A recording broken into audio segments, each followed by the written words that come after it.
Below is your tuneful 3-act YouTube voiceover script, told in a natural American storytelling tone. Warm, raw, emotional with humor in the right places and sharp edges where the story demands. Length: 1550 words. Natural for a 13 to 15 minute read at 0.9x speed. Names, airline locations, and key details have all been changed for exclusivity. No EM dashes, no ellipses, no unnecessary line breaks. You asked for a full script. Here it is. Title: The Woman They Tried to Push Out of First Class Until She Changed Everything. Let me tell you about the night everything I ever believed about myself, my patience, my dignity finally snapped into place and made sense. Funny thing is, it didn't happen in a boardroom or in some dramatic, life-changing moment. It happened at Gate C-12 at Phoenix International Airport while I was sitting under a flickering ceiling light that buzzed like an old refrigerator. At 7:03 p.m., my phone vibrated with a notification that would change the next 4 hours of my life. Congratulations, Ms. Langston. The Horizon Air acquisition is officially complete. I stared at those words like they were a joke sent to the wrong person, because there I was, hiding in plain sight in my $10 flats and a navy cardigan that had survived more layoffs than some CEOs. Nobody around me had a clue that I had just bought a struggling airline for $1.2 billion. Not one clue. And honestly, that anonymity was the entire point. See people reveal who they really are when they think you're nobody. And I needed to know exactly what kind of culture I had just inherited. Horizon Air had been bleeding employees, losing customers, and tripping over lawsuit threats like they were cracks in the sidewalk. Every number I looked at whispered the same thing. Something was wrong. Not financially wrong. Culturally wrong. I knew the smell of that kind of problem the same way you know when milk has gone bad before you even open the fridge. And that night, I was about to walk straight into it. My assistant, Jordan, texted me, "Your flight board's in 20 minutes. Seat 2A. Try to relax." I laughed out loud. Relax, sure. Let me relax while I quietly test drive an airline I now own without anyone knowing it. I walked to the gate like any other tired traveler carrying a beat-up backpack and wearing zero makeup because I wanted people to see me the way service workers often see women who look like me. Not glamorous, not powerful, not worth fussing over, just another black woman trying to get somewhere. And I didn't have to wait long before Horizon Air showed me exactly who they were. The gate agent, a woman named Denise with a bob haircut sharp enough to slice bread, practically sang to a tall white guy in a Patagonia vest. "Good evening, Mr. Dalton. Welcome back. So happy to have you with us again." Then she turned to the older Latino couple behind him and her whole face changed. "ID, please. Boarding passes. No hold it still. No still. Sir, I need you to follow instructions. You know those moments when something inside you quietly says, 'Yep, here we go again, yeah.' That." I stepped forward next. Denise glanced at me, then at my digital boarding pass. Her brows pinched together like math was involved. First class, she asked, not even hiding the disbelief. "Yup, 2A." I kept my voice calm. She scanned it twice like maybe it would confess to being fake if she stared hard enough. Then she waved me through with the politest distrust I've ever seen. And let me tell you, distrust is real polite until it isn't. Walking onto that plane felt like walking into a test I hadn't studied for but somehow already knew the answers to. 2 flight attendants stood at the entrance. One, young, nervous, trying his best. The other, older, blonde hair sprayed into geological stability. Her name tag read Paula. And Paula looked at me like I had wandered into the wrong neighborhood. Her smile toward the guy in front of me. Bright. Warm. First class is to the left. "Sir, can I offer you champagne?" Her smile toward me. Gone. Evaporated. Boarding pass.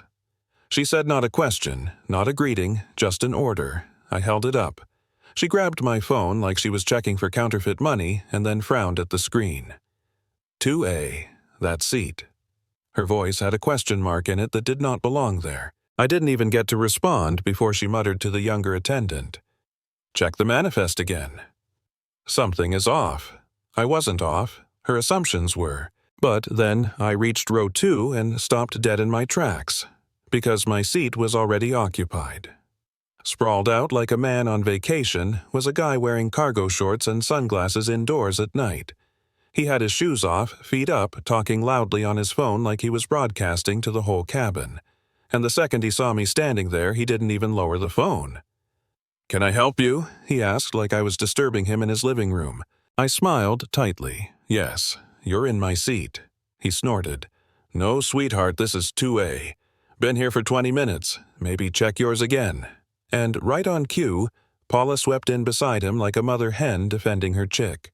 "Mr. Renner, is everything all right? Can I get you settled, sir?" He pointed at me like I was the problem and said, "She thinks this is her seat." And Paula didn't ask him one single question. Not one.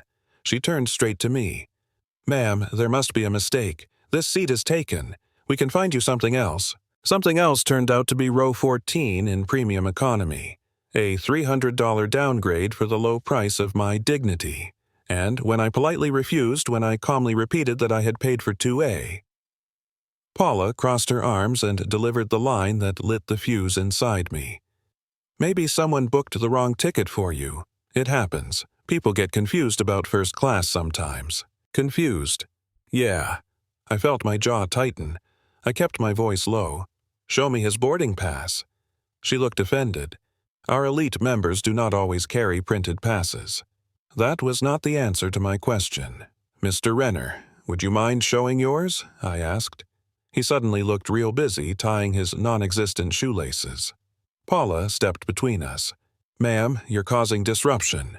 You need to take the seat you're offered or deplane." Deplane. Fancy word for get out. She said it with the confidence of someone who had done this many, many times to people who look exactly like me. I leaned in slightly. "Are you removing me because of your mistake or because I don't look like what you think a first-class passenger should look like?" She blinked hard. "That is not what I said," except it absolutely was, and everyone in that cabin knew it. Before I could respond, the captain himself stepped out. Captain Harlow. Tall, stiff posture, silver mustache. The whole, "I have authority, and I want you to feel it" vibe. Paula briefed him like she was reporting a crime. "Captain, this passenger is refusing crew instructions. He didn't ask for details. Didn't ask for documentation. He just looked me up and down and said, 'Ma'am, take the reassigned seat so we can depart.'" I asked him calmly, "Have you verified his reservation?" He replied, "My crew has."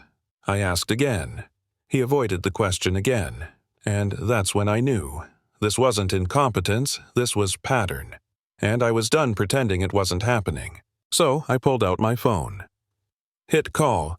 "Jordan, can you confirm the time our acquisition finalized today?" 7:03 p.m. Pacific. "Thank you." Cabin silence. Every face watching. Paula paling. The captain swallowing hard. And I said very gently, "Captain, my name is Marion Langston. As of 1 hour ago, I own Horizon Air, and you are trying to remove the owner of the airline from her paid seat." You could hear the oxygen masks thinking about dropping. Paula's mouth fell open. The captain went red to white to gray. Mr. Cargo Shorts nearly fell out of 2A. I continued, "You didn't follow procedure. You assumed my seat was wrong because I didn't fit your idea of who belongs in first class. And now you want to make me the problem. Everyone saw it. Everyone heard it." Then came my favorite part. I turned to Paula. "You're relieved of duty. Captain Harlow, you too. A replacement crew will board shortly. Please return to the gate." The applause that broke out didn't feel triumphant. It felt tired, like the cabin had been holding its breath for years. I finally sat in 2A. My seat. My right. And, for the first time that evening, I let myself exhale. Not because I had won, but because this time someone who looked like me didn't have to swallow the disrespect and smile through it. Someone pushed back, and pushing back opened the door for every person who had ever been told, "You're in the wrong place," when really, the wrong place was the world built by people who never questioned their assumptions. Here's the thing. I didn't fire them because they hurt my feelings. I fired them because culture grows in the dark when nobody challenges it. If this is how they behaved with the owner watching in disguise, imagine what they had done to people with no power. Imagine how many quietly walked off planes blaming themselves for someone else's bias. So let me leave you with this. If you were sitting in that cabin, whose side would you have been on? Would you have spoken up? Would you have recorded it?